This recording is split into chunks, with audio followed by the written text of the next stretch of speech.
morning, everybody. I hope everyone's doing great. I am super excited for this video. I've been wanting to make this a long time for you guys. Today's video, it's probably one of my favorite ones because today's video is all about you guys. It's all about the questions, everything that you've been asking me throughout the past couple days. Got a couple more questions that I've been asked multiple times each single day or each week, so I'm gonna give those answers as well. And I've kind of structured it so I can answer the easier questions in the beginning and then move on to a little bit more difficult questions later on. So I just thank you guys for tuning into this video. If your question is not answered on here or you have any other questions, send them to me. I'm going to start doing a questions and answers section in some of the vlogs. That will help you guys out. But okay, let's start with the first question. This is the #1 question I probably get asked a lot, and that is, when am I coming back to Poland? I will be back in Poland as soon as my basketball season's finished, or if we get a 2 or 3 day break, which I don't know if we will. But if not, I'll be there after the season. I'm actually gonna have a tour. I'm gonna tour around Poland. I'm gonna just stop in all these cities that I've been invited to by a lot of you amazing people, as well as cities that I really like that I didn't get a chance to go to, such as Sopot, Gdańsk, Gdynia, Torun, Wrocław, cities I've been to before. So long story short, be back there when my season finishes, and I'll stay there for a couple weeks normally. From Gujan, how tall are you? I am 2'2". That's like 6'8" on a good day. Okay, and this question from Christina, how old are you? I am, guess.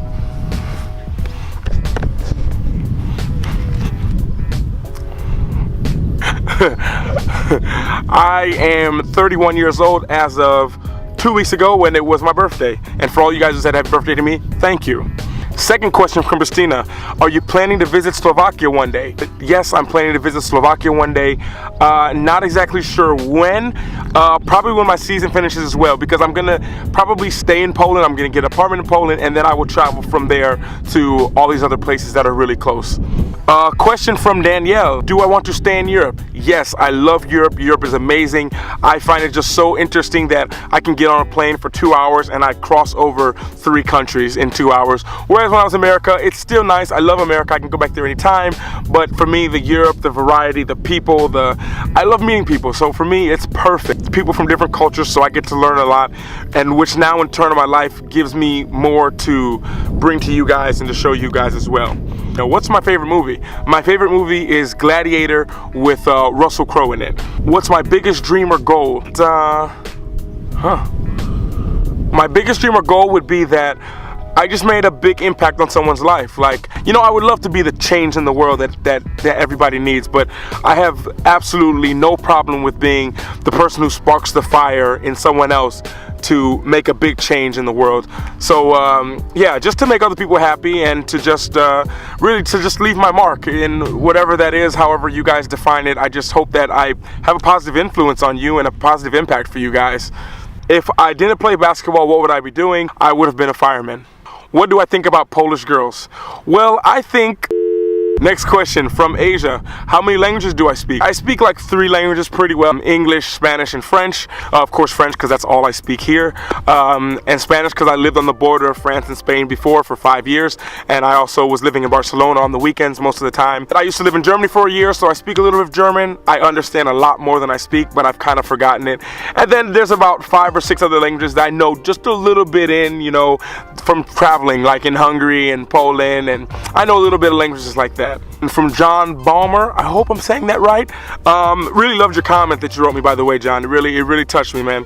He was asking me if it's wheelchair accessible here in Europe, especially in Angers. They're doing a lot of construction, but it looks really wheelchair accessible. There's a lot of people that I see that get around with absolutely no problem. I think here in Europe, it's becoming really wheelchair accessible. But the only problem is it would be difficult to travel the exact way that I do, with staying in hostels and stuff like that. Of course, in big cities and big hostels, it's really wheelchair accessible. But if you're trying to get those last minute tickets or get a really cheap hostel, you have to walk up 5 or 6 flights of steps. These would not be good. But for the most part, I find that it's very wheelchair accessible, and it's even becoming more accessible now the last couple of years. But there's still some cities where it'd be difficult. I think if you went to Prague, it could be difficult because the way that the roads are, and certain cities like that. But for the most part, I think you'd be perfectly fine. You go to a place like Warsaw or Budapest, Man, it's perfect. Anywhere where you've ever seen me skating on my longboard, these are perfect places. I found no problem with that at all, Barcelona included. Next question from Richard. When's the first match of the season? First match of the season, I think, is the 7th or the 8th of September. Not 100% sure. I kind of always take it one day at a time. I never look too far ahead. We have a game in 2 days, so I'm kind of thinking about that. But I think it's like that, and I'm not sure of what pool we're playing in either. I know it sounds bad. And the next question was, do I kept in touch with any of my players from last season? I've talked to a couple of them just to see, hey, how you doing, when you coming back down? But nothing super crazy. Everyone gets kind of caught up with their own lives and finding teams. And you're asking about the other American from last year. Yes, Corgi, he actually signed with a team. He's playing in Jerusalem, I believe. Not sure what team, but if I do find out, I will write you back for that.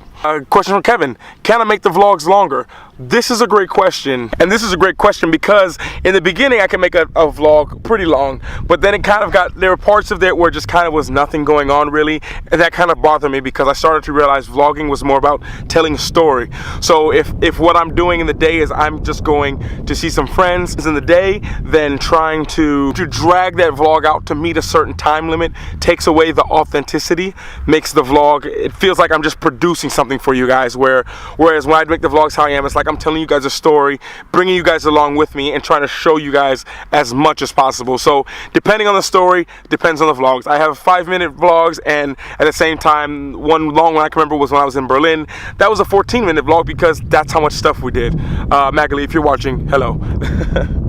This is probably one of my favorite questions from Matt. How do you get over your fear of trying new things best and adapting to change? Well, Matt, that's a really great question. That shows me a lot about how intelligent you are, just by the way you phrase and ask that question. Man, I'm not really scared to try anything new. I love the experience. In the words of like Gary Vee, I'm excited to fail in front of you. I just had to get over that. When you get over that hump, like I'm not scared. Like it doesn't matter for me to fail because it's like I tried. That's 10 times better than someone who doesn't do anything and just is always perfect. The only way you can be a perfectionist is if you don't do anything that's worth the risk, because you're always going to make mistakes, and that's part of the learning process. I've learned more about myself in difficult times, in trying times, when things seemed horrible. I've learned more about myself then than in thousands of other times when everything went right. And then as far as the ability to adapt to change, I think that's like the number one thing that is so important when trying to be positive, when trying to travel, that's the one thing that we all have in common. I have in common with you guys have in common with me, is that things are always changing. With the people we work with, the friends that we have, the places we go to eat at, the places we want to travel to, the platforms, the social media that we communicate with. And I feel like if you can't adapt to change, you're going to be in a lot of trouble. And just take me, for example, of being a pro athlete. If I wasn't good at adapting to change, it would have been so difficult for me to take that first step when I first started playing professional and going into Australia to play. I would have been too nervous. I would have been thinking about this. I would have been so scared. Like it would have been too much of a change being away from my family, or when I went to Germany for the first time. It was the first time I was in a non-English speaking place and no one was speaking English to me, and I just felt so like oh my gosh, I feel so by myself and alone. I'm halfway across the world. I have no family, no friends. I don't know anyone here in Europe. This was my mindset, and I always look at it as, okay, this is what's happening. Now let's adapt to this. Coming to be around new teammates, accepting a new role on my team. Everything is about change in the life, because nothing stays the same in life. I don't care what you think. It's always going up. It's always going down. It's never staying the same. Staying the same is the same as going like this in my mind, because you never stay the same. So one thing about me is the ability to adapt to change is probably one of the most important things. If I could ever teach you guys one thing about being positive and all that kind of stuff, it's just adapt to change. Look at the positive and deal with that. And that's kind of one way I always look at things. The ability to change is the number one, probably one of the most important things as far as becoming a better person, as far as evolving, because it's not the strongest who survives. It's the one who has the best ability to adapt to change. And remember that. And next question from Matt was, how do you teach yourself French, and what advice do you have to learn? This advice I'm going to give you, this is what I do. So this might not work for you guys, and I don't necessarily 100% recommended if you're trying to really learn the language. But for me, after my second year here, I was like, okay, I like this place. I want to stay here for a while. I want to learn French. I want to learn to speak French. I didn't care about writing French. I didn't care about spelling the words right. I wanted to be able to talk. I wanted to be able to go up to someone and say, hi, I want to know where do I go for this? And I wanted to understand when they responded back to me. So for what I did is I would learn, once you learn a few words, it's the same in Spanish, same in French, same as everything. When you learn how to use the words I want, I have, I need, once you learn these basic little phrases, then you can start adding things to it. Like, oh, I want food. You've just created a sentence. And then from there, you just build off and you learn other words. And then from there, you just keep building. And then I always tried to learn 1 or 2 words every single day. And when I learned it, I would use that word 3 times in a day. Didn't matter what the word was, if it was good or bad or funny, didn't matter. I'm going to use it 3 times in a day minimum. And that's kind of how I learned it. Another thing is I tell people is to look up if you want to learn French or Spanish. And I think they have Italian there as well. It's called Coffee Break French. This is one of the best things I've ever learned. I've tried Duolingo, I've tried everything. That was the best that worked for me. Little 15-minute lessons, and in 10 lessons you'll be speaking so well, and it's a podcast as well. Coffee Break French. It's by the Radio Lingua Network. Okay, and then I got a whole bunch of camera questions. I'm gonna do another vlog where I'm gonna explain it and show you guys in a mirror, because now I'm using the camera that I shoot most of the vlogs on. But people are asking me, what kind of camera do I use? The camera that I'm shooting on right now that has this wide angle lens on it. This camera here is a Canon 70D, and my setup is the Canon 70D. I have Rode Mic Go on top of there that uses it for the sound, because this is with the microphone and this is without the microphone, so you can hear a little bit. You can hear a little bit. You can hear a little bit of the difference with or without. And with it, I use a tripod. This is actually a new one that I got. I got it when I was in New York next to Casey Neistat's studio, because they said he uses this one more, so I brought this one. But you could use the small black and white one. That's what I've used in the past. They cost you about $100. You can get the cheap ones, but I recommend don't, because you don't want to put a $1,000 camera on a $10 tripod. Not a great idea. So yeah, that's kind of my main setup. And as far as editing, I have a MacBook Pro, and I edit everything on Final Cut. But before, I was using an old MacBook, a 2010 model MacBook, for the first 65 vlogs, and I was editing everything on iMovie. iMovie works perfect. You don't need Final Cut, especially if you're wanting to start out on vlogging and stuff like that. And also, second part of the question is I also have a second camera. I don't have it with me. It's the Canon G7X. It's a small flip up. Maybe I do have it with me. This is the Canon G7X. It's really nice, has a flip-up screen. This is the camera that I use usually when I'm with my team or I'm in a place where I don't want to be too invasive. Taking my big camera with my with my tripod, walking around trying to film with my team and stuff, it kind of messes up the moment, so I don't like that. Whereas this, I can have it in my hand, walking, talking to everyone, hey, yeah, let's go, boom, boom, and it's not too invasive and doesn't really draw any questions. And there's been sometimes I've been around and people are like, hey, you can't have that professional camera in here, this 70D that I have right here, and I've used this camera and it's worked perfectly fine. And now one of my favorite questions, and this is another really good question that I get a lot, is do I ever get tired of making a vlog?